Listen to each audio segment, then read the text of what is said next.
Guys අද මම ඔයගලන්ට කතා කරන්න හදන්නේ මේ මාක් සකර්බර්ග් කොහොමද අනිත් ෂෙයා හෝල්ඩර්ස්ගේ සල්ලි ටික ෂෙයාස් ඉෂුව කරලා ඕනර්ෂිප් එක ඩයිලූට් කරලා කොහොමද හොරගම් කරන්න කියන එක. හොරගම්ක් නෙමෙයි ඒක ගන්නෙ කොහොමද කියන එක. හරිද? ඒක ලීගලියා ගන්නවා. එතකොට මේ එඩ්වරාඩෝ කියන කෙනා ඒක චෝදනා කරනවා සකර්බර්ග්ට හොරගම් කරා කියලා. එතකොට මේක හමාර රූත්ලස් ස්ට්‍රැටජි එකක්. මේක ලංකාවේ කොටස් වෙනදබලෙත් වෙන්න පුළුවන්. ඒක නිසා ඉගෙන ගන්න. අපි කරන්නේ පියෝලි এডুকেෂනල් වීඩියෝස්. මේවා සමහර විට කට්ටියට මේ මාර ආතල් නොවෙන්න පුළුවන්. හැබැයි ඉගෙන ගන්න ඕනේ නැත්නම් අමාරු වෙනවා. අපි දැම්මට පස්සේ ගොඩක් කට්ටිය කොපි කරලා දායි. හැබැයි මේක ඉගෙන ගන්න වැදගත් පොයින්ට් එකක්. අපිටත් ඕනේ හැමෝම ඉගෙන ගන්න. මේ මූවි ක්ලිප් එක බලන්න. ඔයාලා මේ එඩ්වර්ඩෝ තමයි මෙතන ඉන්නේ. ඒතර මේ ඉන්නේ සකර්බර්ග් මේ මූවි එකේ. मैं ඇවිල්ලා ගහනවා ලැප්ටොප් එක පොළවේ. Sorry, he's wired in.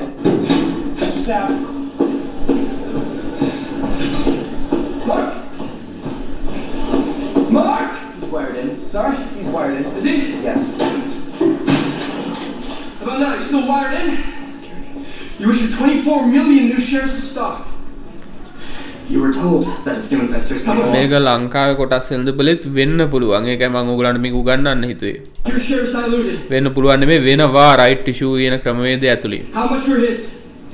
දැන් මෙතන වෙලා තියෙන්නේ ගයිස් මේ සකර්බර්ග් මෙන්න මේ පුද්ගලයා එඩ්වරාඩෝ කියන්නේ ඉනිෂියල් ෆවුන්ඩර් කෙනෙක් 130ක ෂෙයාර්ස් තිබිච්ච කෙනෙක්. මාක් සකර්බර්ග් ෂෙයාර්ස් ඉෂුව කළා. මෙයාගේ ඕනර්ෂිප් එක මං හිතන්නේ 0.03ක් හරි බොහොම සුළු ප්‍රමාණයක්. 3ක් නෙමෙයි ඊටත් වඩා අඩු 1%කටත් වඩා අඩු ප්‍රමාණයකට මෙයාගේ ඕනර්ෂිප් එක අඩු කරනවා සකර්බර්ග්. යම්කිසි ක්‍රමවේදයක් ඇතුලේ. ඊට පස්සේ මෙයාව එළියට දානවා. ඒක ඇතුලේ ඉතුරු ඒ කියන්නේ මයිනස් ෂෙයා හෝල්ඩර්ස්ට ලොකු පාඩුවක් වෙනවා මෙයාවයි කට්ටියට.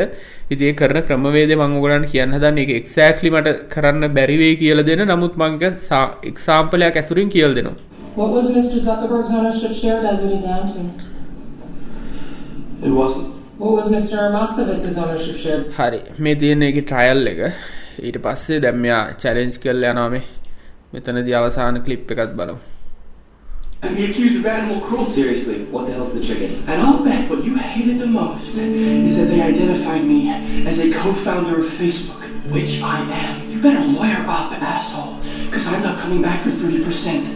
I'm coming back for everything.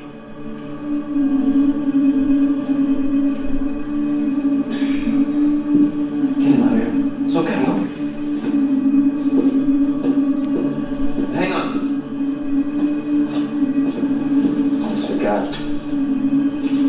Here's your $19,000. I wouldn't cash it. Mara ruthless. Fellas. ඔයගේ දෙයක් වුණා ගයිස් ලංකාවේ ඔයාලට බලහත්කාරයෙන් චෙක් එකක් දීලා එළියට දැම්ම යම්කිසි කම්පැනි එක. මොකද්ද කම්පැනි එක්ස්පෝ නේ? බලහත්කාරයෙන් චෙක් එකවල තිබ්බ නේද? ඒ වගේ දේවල් ගයිස් වෙන රටවල නීති විරෝධී. ලංකාවේ ඉතින් බලන්නේ නැහනේ. මම මේක කියලා දෙන්නම් ඕගලන්ට දැනට. හරිද? මම හිතන්නේ ඕගලන්ට පේනවා ඇති. මම මේක මගේ කැමරාව ගන්නම් මේ පැත්තට. එතකොට ඔයාලට පහසුයි. හරි. එතකොට දැන් මේක මෙහෙමයි ගයිස්. දැන් ඔයා හිතන්න මාක් සකර්බර්ග් පටන් ගන්නකොට එයාට තියනවා කියලා ෂෙයාර්ස් 7ක් කම්පැනි. මේක නෙවෙයි එක්සැක්ට් විදිහ. මම මේ ගේම ගහපු විදිහ මම මේ කියන්නේ. හරිද? එතකොට එඩ්වරාඩෝ ඔය ඇවිල්ලා ලැප්ටොප් එක පොළවේ ගහන කෙනාට ෂෙයාර්ස් 3ක් තියනවා කියලා හිතන්නකෝ. හරි? එතකොට ෂෙයාර්ස් ඔක්කොම 10ක් නේ තියෙන්නේ. මේ ඕල්ඩ් ෂෙයාර් ස්ට්‍රක්චර් එක. හරි? ඕල්ඩ් ෂෙයාර් ස්ට්‍රක්චර් එක. එතකොට ඔයා හිතන්න මේකට අලුතින් කෙනෙක් කැමති වෙනවා ෆන්ඩ්ස් ගේන්න. දැන්ට කම්පැනි හිතන්න 100 මිලියන් කැපිටල් එකක් තියෙනවා නම් තව 100 මිලියන් එකක් කවුරු හරි ගේන්න කැමති වෙනවා. හැබැයි යාට මාක් සකර්බර්ග් දාන රූල් එකක් මේක ඇතුලේ මම මේ උදාහරණයක් කතා කරන්නේ. මාක් සකර්බර්ග් දාන රූල් එකක් ගයිස්. ඔයාට අපි කියමු අලුතින් එන කෙනා X කියන කෙනා කියලා. X කියන කෙනා තව 100 මිලියන මාක් සකර්බර්ග් දාන රූල් එකක් හරි. දැන් මේක කිව්වට පස්සේ ලංකාවේ වුණොත් මේක කරන්න ගනිත් දන්නේ නැහැ. මේක නීතියෙන් තහනම් කරන්න ඕනේ දෙයක්. මේක කල්පනාවෙන් සිටිය යුතු දෙයක්. මතක තියාගන්න. මේක ඊටාම දරුණු රූත්ලස් ජරා වැඩක්. මයිනස් ෂෙයා හෝල්ඩර්ස්ලා ඇරියා වගේ තමයි. මේක වෙනවා රයිට් ඉෂුව ක්‍රමවේදය ඇතුළේ ලංකාවේ. මම හැමදාම බයින්තියක් ගොඩක් කට්ටියට තේරෙන්නේ නැහැ. අනේ ඉතින් මොකද ෂෙයා ප්‍රයිස් එක උඩ යනවනේ කී ඉවරලා ඉන්නවා. මම කියන්නම්. එතකොට කල්පනාවෙන් අහන් ඉන්න. X කියන කෙනා 100 මිලියන් එකක් දානවා. එතකොට දානකොට මාක් සකර්බර්ග් දාන රූල් එකක්. හැබැයි මම ඔයාට X අපි අලුතින් ෂෙයාර්ස් ඉෂුව කරමු 10ක්. හැබැයි මේ 10න් x මම ඔයාට දෙන්නේ ෂෙයාර්ස් 4යි. මම පුජ්‍යලිකව තියාගන්නවා ෂෙයාර්ස් 6ක්. හරි නැත්නම් මේක එක්ස්ට පුළුවන් ඕනනම් එයාට 10ම ඉෂුව වුණාට පස්සේ ඇග්‍රීමන්ට් එකකට යන්න ෂෙයාර්ස් 6ක් මාක් සකර්බර්ග්ට දෙනවා කියන එකට. එයාගේ අතින් දෙනවා කියන එකට. එතකොට මෙයාගේ 100 මිලියන් ගන්නවා. ගත්තන් පස්සේ මොකද වෙන්නේ? අලුත් ෂෙයා ෆන්ඩින් විදිහට 100 මිලියන් ගන්නවා. එතකොට මොකද වෙන්නේ? මාක් සකර්බර්ග්ගේ ෂෙයාර්ස් ප්‍රමාණය එනවා. අපි කියමු let's say අපි කියමු මේක 10 නෙමෙයි. අපි ෂෙයාර්ස් 3කුයි හොඳටම තේරෙන්න වැඩේ 3කුයි 7කුයි කරමු. හරිද? අපි මේ අලුතෙන් එන කෙනාට කියනවා ෂෙයාර්ස් 3ක් ඔයා තියාගන්න 7ක් මට ඕනේ. එයා කැමති වෙනවා මොකද එයා ප්‍රයිස් එක තීරණය කරන්නේ මාක්නේ. එතකොට එයා කියනවා හරි මට 7ක් දෙන්න. මට 7ක් දෙන්න ඔයා 3ක් තියාගන්න. එතකොට නිව් ෂෙයා හෝල්ඩින් ස්ට්‍රක්චර් එක එන්නේ අලුත් එක එන්නේ මාක්ට හම්බ වෙනවා අර 7+7 ෂෙයාර්ස් 14ක්. එතකොට කලින් එයාට 70%ක් නේ 7 කියන්නේ. කලින් 70%යි මෙයාට 30ක් වගේනේ තිබ්බේ. එතකොට මෙතනදී මාක්ට 14ක් එනවා මේ 7+7. ඊළඟට එඩ්වරාඩෝ කියන කෙනාට මම මේ උදාහරණයකට ගන්න. එයාට 3මයි. හරිද? මම මේ ඩයිලූට් වෙන පිළිවෙල කියන්නේ. ඊට අලුතින් අර x කියන කෙනාට ෂෙයාර්ස් 3ක් හම්බ වෙනවනේ. හැබැයි දැන් percentage wise බලුවම මොකද වෙන්නේ? දැන් අපි කියමු 14 අපි බෙදුවොත් එහෙම 14 බෙද්දොත් එහෙම 20න් මාක්ට 70%ම තියෙනවා. 70%ම තියෙනවා. එඩ්වරාඩෝට මොකද වෙලා තියෙන්නේ? එයාගේ කලින් 130 දැන් ෂෙයාර්ස් 20ක් තියෙනවා.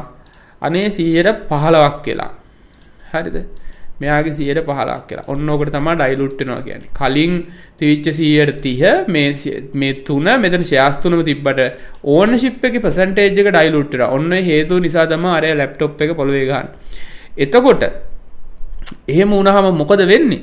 මේක දැන් මෙයා කරලා තියෙන වට කීපයකට සල්ලි අරගෙන. එක වටයකටත් නෙමෙයි සකබර්ග් කරලා තියෙන. කොයි තරම් රූත්ලස්ද?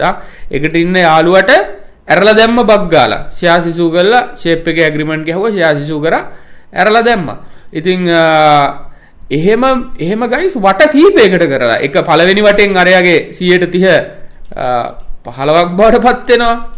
දෙවෙනි වටෙන් සමහරට 15 105ක් බවටපත් වෙනවා. තුන්වෙනි වටෙන් 105 මං කියන ආයි ෆන්ඩ් ගත්තාම 105 101ක් වෙයි. ඔහොම අඩු වෙලා දශම ගානකට යනකම්ම මාක්ස් සහ තමන්ගේ අයිතිය තියාගෙන අරගොල්ලන්ව ඩයිලූට් කරලා. ඔතකොට ඔන්න වගේ වැඩපිළිවෙලක් තමයි කරලා දෙන්නේ. ඉතින් හරිම භයානකයි. මේක වෙනවා ගයිස් රයිට් ඉෂුව එකක් කරනකොට. net asset value එක මම හැමදාම කියනවා රයිට් ඉෂුව එකක් කරනකොට net asset value එක මංකොල්ලයක් තමයි සිද්ධ වෙන්නේ. ඕක මම ගොඩක් කිව්ව ගොඩක් කට්ටියට තේරෙන්නේ නැහැ. YouTube එකේ වීඩියෝ දාන්නේ උන්ට තේරෙන්නේ නැහැ. ඇඩ්වර්ටයිසර්ස් වලට තේරෙන්නේ නැහැ. වීඩියෝ එකක් දාලා තින මං ගිහින් බලන්න. අපි කරන්නේ ටිකක් ඇඩ්වාන්ස් වීඩියෝස් ගොඩක් කට්ටියට තේරෙනවා අඩුයි. ඉතින් කොටස් වෙනදබල ක්ලාසස් වලට ජොයින් වෙන්න ආස කට්ටිය ඉන්නවා නම් මේක මුල සිට අගට ඉගෙන ගන්න. අපේ ක්ලාස් එක තියෙනවා ජොයින් වෙන්න පුළුවන්. ඒකට ජොයින් වෙන්න ඔයාලා මුලින්ම අපිට WhatsApp message එකක් දාන්න 077 445 685 කියන WhatsApp අංකයට. අපේ වෙබ්සයිට් එක සෙනිවයි ස්කූල් එකට ගිහිල්ලා බලන්න පුළුවන් කෝසස් ගැන තොරතුරු. ඊට අපි පොඩි ඉන්ටර්විව් එකක් කරලා ඔයාලව එහෙම තමයි අපි සම්බන්ධ කරගන්නේ. අනිත් ක්ලාසස් වල වගේ එකපාරටම ගන්න නැහැ. ඉතින් ඒවට සම්බන්ධ වෙන්නත් පුළුවන්. එතකොට මේ දේවල් අපි ගොඩක් ඇඩ්වාන්ස් දේවල් තමයි ක්ලාසස් වල කතා කරන්නේ. හරිද? ඒ කියන්නේ මේක 100% ඔයාට මේ ස්ටොක් මාකට් එක ජයග්‍රහණය කරන්න පුළුවන් දේවල් ඔක්කොම අපි කතා කරනවා. දැන් කෙනෙක්ට හිතෙන්න පුළුවන් හරි එහෙමනම් මට මේක ෆ්‍රී ඉගෙන ගන්න විදිහක් නැද්ද? ෆ්‍රී ඉගෙන ගන්න අපි වීඩියෝ දාලා තියෙන ලොකු ප්‍රමාණයක්. ඔයාලට ගිහින් ලයිව් වල බලන්න පුළුවන් රේෂියෝ අනම් මනම් ඔය කොටස් වෙනද බලේ ගොඩක් දේවල් අපි දාලා තිනවා සම්පූර්ණයෙන්ම නොමිලේ. හැබැයි ඔයා පේ කරලා ඔයා ක්ලාස් එකකට ජොයින් වුණොත් ඒක තියෙන්නේ දැන් යම් කිසි දෙයක් පේ කරලා ඉගෙන ගන්න බලාපොරොත්තු වෙන්නේ තව උනන්දු වැඩි කෙනෙක්නේ. දැන් අපේ මේ ෆ්‍රී වීඩියෝස් ටික බලලා ඉගෙනගෙන සල්ලි ඉන්වෙස්ට් කරලා කෝටි ගණන් ලාභ ගත්ත කට්ටිය ඉන්නවා. හැබැයි ඔයා පේ කරලා ක්ලාස් එකකට ජොයින් වෙන දෙයක් ස්ථිරව සදහටම කරන්න. ජෙනරේෂනල් වෙල්ත් එකක් හදන්න. ඔයාගෙන් ඔයාගේ දරුවට එහෙම ජෙනරේෂනල් වෙල්ත් එකක් හදන්න එහෙම උනන්දුවක් තියෙන කට්ටිය ක්ලාසස් වලට ජොයින් වෙන්න. ඔයාට ෆ්‍රී දාලා තියෙන වීඩියෝ බලලා ලොකු නොලෙජ් එකක් ගන්න. සමහර කට්ටිය ඔය කෝසස් වල උගන්වන්නේ අපි සම්පූර්ණ නොමිලේ දාලා තියෙනවා. ඒක නිසා එහෙමත් පුළුවන්. හරිද? එහෙම බැරි නෑ. ෆ්‍රී දාලා තියෙන ගොඩක් වීඩියෝස් තියෙනවා. ඒවෙනුත් ඉගෙන ගන්න පුළුවන්. සල්ලි ඉන්වෙස්ට් කරලා කෝටි ගණන් හම්බ කරපු කට්ටියක් තියෙනවා. හැබැයි ස්ථිරව දෙයක් කරන්න, හරියට දෙයක් කරන්න, සදහටම දෙයක් කරන්න ඔයාලට ඉගෙන ගන්න නම් ඒක අනිත් දේ තමයි අපේ සිනිමා ස්කූල් සිනිමා ස්ටුඩන්ට් රිවිව්ස් කියන එකේ කියලා වෙනම channel එකක් අපි open කරා. ක්ලාස් එක කරපු ස්ටුඩන්ට් මං හිතන්නේ 100කට වඩා වැඩි ප්‍රමාණයක වීඩියෝ රිවිව්ස් එක දාලා තියෙනවා. ඒකත් බලන්න. එහෙනම් හැමෝටම සුබ දවසක්. ජය වේවා.